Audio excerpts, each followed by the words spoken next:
बिस्मिल्लाहिर्रहमानिर्रहीम। आपको टीवी 63 में खुश आमदीद।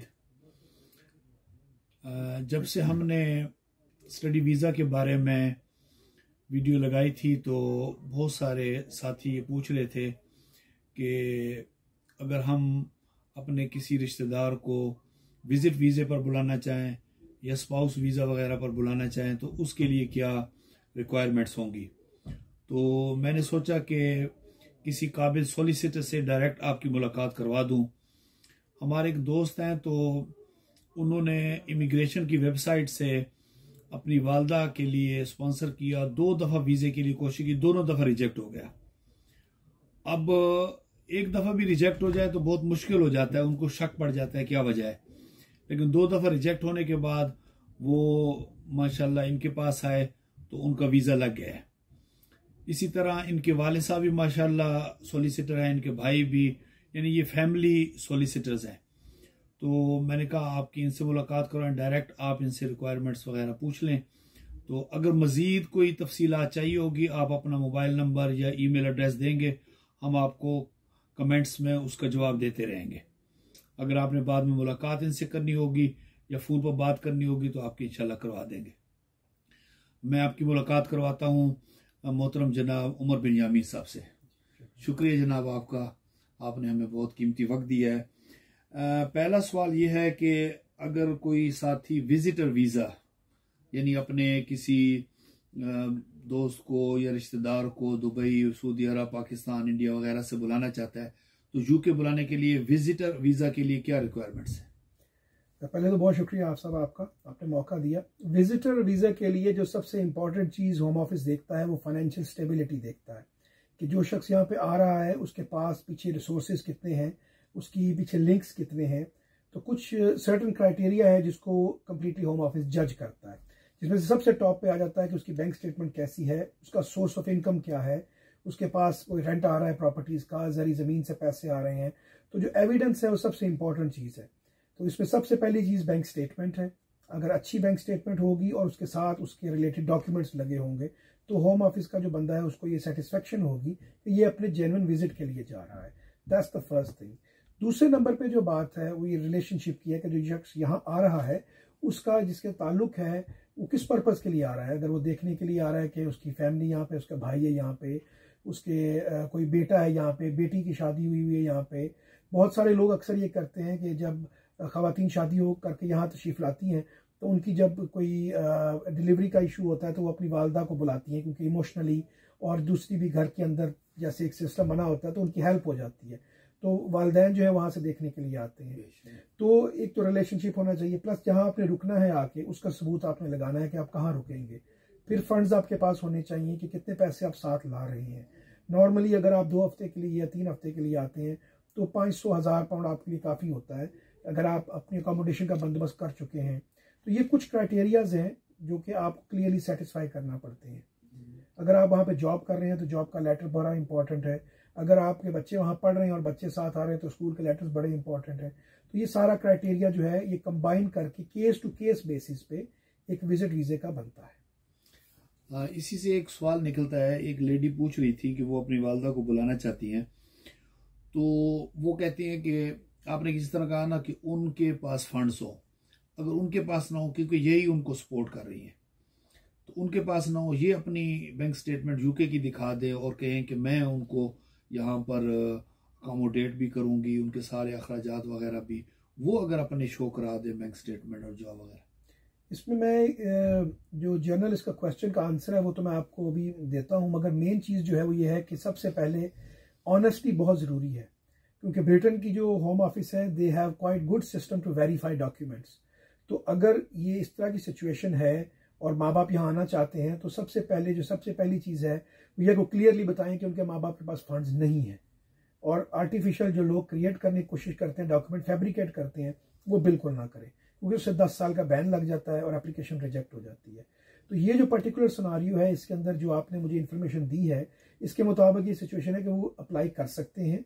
जो खातून है वो अपनी इन्फॉर्मेशन सारी होम ऑफिस को दे, उसका सोर्स ऑफ फंड्स क्या है, कहाँ से बैंक स्टेटमेंट है, अकोमोडेशन का क्या सिलसिला कार है और किस पर्पज़ के लिए आ रहे हैं।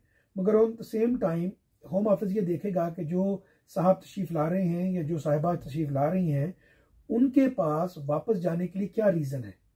अगर उनकी कमिटमेंट्स हैं, उनकी प्रॉपर्टीज़ हैं, कुछ चीज़ें ऐसी हैं जो उन पर डिपेंडेंट है। मिसाल के तौर पे आपके बड़ा भाई जो है या बड़ी बहन जो है वो यूके में है, और छोटे भाई जो है उनकी अभी शादी नहीं हुई, वो अंडर एज हैं, स्कूल जाते हैं या कॉलेज जाते हैं, और वो डिपेंडेंट हैं वालदा के ऊपर, वालिद के ऊपर, या किसी किस्म का आप दुकान रन करते हैं, आपको कोई कारोबार है, उसमें से आपके पास पैसे तो नहीं है, या पेंशन हैं अगर आप, तो आपकी कोई प्रॉपर्टी होगी, कोई सिलसिला, तो आपको अपने relationship back to the country दिखाने होते हैं कि ये रीज़न है हम वापस आएंगे।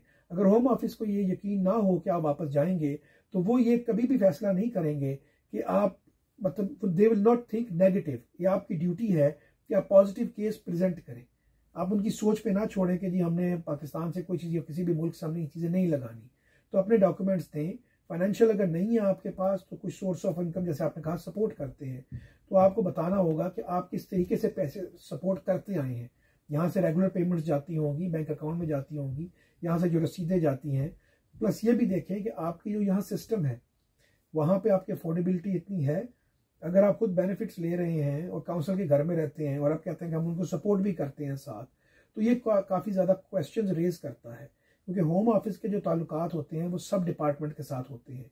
अगर उन्हें किसी किस्म का ये शक हो कि आप यहाँ पे बेनिफिट फ्रॉड कर रहे हैं, या आप एक पिक्चर होम ऑफिस को कुछ और दिखा रहे हैं और आपकी सेविंग का कुछ और है, तो नॉर्मली तो वो नहीं करते, मगर इसके भी चांसेस हैं कि वो रेलिवेंट डिपार्टमेंट्स को चले जाते हैं।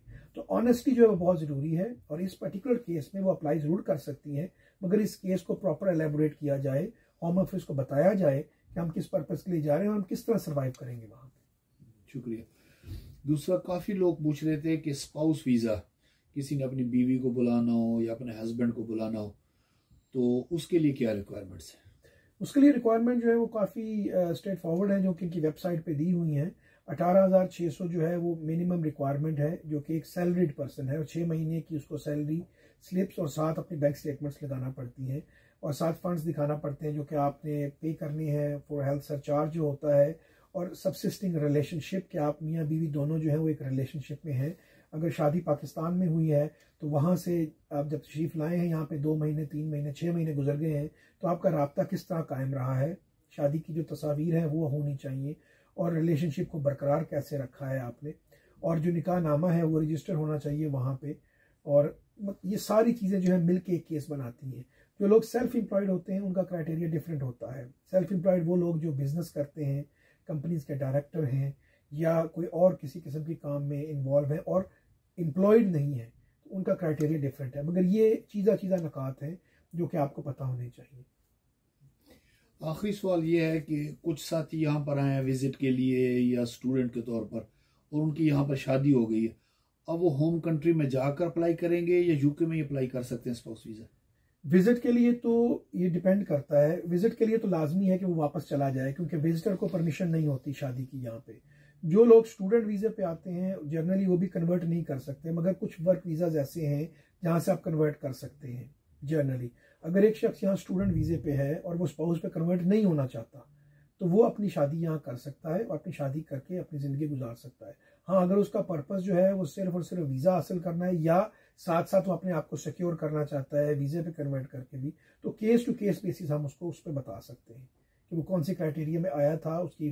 जैसे स्टूडेंट विजिटर लोग आते हैं यहाँ पे, जैसे जनरल स्टूडेंट पे आते हैं, और PhD के लिए 5-5 साल के वीज़े हैं, 3-3 साल के वीज़े हैं, तो ये डिपेंड करता है उसके ऊपर, क्योंकि विजिट से आप कन्वर्ट नहीं कर सकते। जी नाजरीन, आपने सुना है, चूँकि 10 मिनट के अंदर हम बेसिक मालूमात दे सकते हैं। बाकी जो भी तफसील आपने अपनी केस टू केस पूछनी है वो आप कमेंट्स में पूछेंगे तो इंशाल्लाह हम बता देंगे। हमारे पास ट्रांसलेशन एजेंसीज भी है। अगर आपका निकाहनामा ट्रांसलेटेड नहीं है वहाँ का, तो यहाँ होम ऑफिस एक्सेप्ट नहीं करता, तो हम वेरीफाई भी करेंगे, उसको ट्रांसलेट भी कर देंगे, अटेस्ट भी करेंगे। तो ये इसके लिए भी आप हमसे रब्ता कर सकते हैं। बाकी भी अगर किसी और इमिग्रेशन के मामला, असाइलम वगैरह किसी और चीज़ के हवाले से आपने पूछना हो तो आप पूछ सकते हैं। किसी और हवाले से भी आपको अगर वीडियो चाहिए हो TV 63 के लिए, तो इंशाल्लाह हम उस हवाले से भी वीडियो बना देंगे। आखिर में हम उमर बिन यामीन साहब का दोबारा शुक्रिया अदा करते हैं, इन्होंने अपना कीमती वक्त निकाला और हमें टाइम दिया। शुक्रिया, वस्सलाम।